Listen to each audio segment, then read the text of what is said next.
पुणे विद्यापीठामध्ये विद्यार्थ्यांकडे गांजा सापडला। जवळपास 700 ग्रॅम गांजा सापडल्याचा दावा धंगेकरांनी केला। धंगेकर आणि सुषमा अंधारे यांनी कुलगुरूंना या संदर्भात जाबही विचारलाय।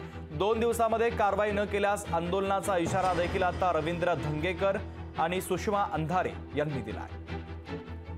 दरम्यान या सगळ्या प्रकरणावर आमदार रवींद्र धंगेकर आणि सुषमा अंधारे यांनी काय प्रतिक्रिया दिली आहे पाहूया।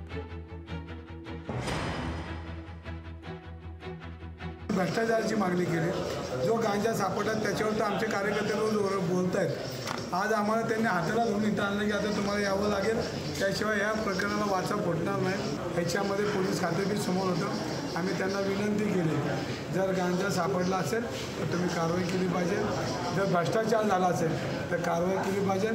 या खुर्चीवर कोण बसतंय याच्यापेक्षा खुर्चीचं काम सुरळीतपणे कोण कायदेशीर करतं याला महत्त्व आहे।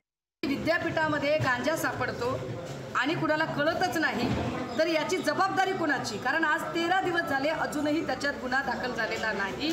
त्यांचं असं म्हणणं होतं की आम्ही काल प्रक्रिया सुरू केलेली आहे आणि आम्हाला प्रक्रियेला वेळ लागला। ही प्रक्रिया कोणती आहे ती आम्हाला कळली पाहिजे। गांजा प्रकरणात तर गुन्हा दाखल होईलच, परंतु हा गांजा प्रकरण लपवण्यासाठी ज्या कर्मचाऱ्यांनी प्रयत्न केले असतील त्यांच्या निलंबनाच्यासाठी आणि त्यांच्यावरती वेगळी चौकशी ते करायला तयार असतील। जर ती वेगळी चौकशी होणार नसेल तर आम्हाला येत्या अधिवेशनामध्ये त्यावर चर्चा घडवून आणावी लागेल।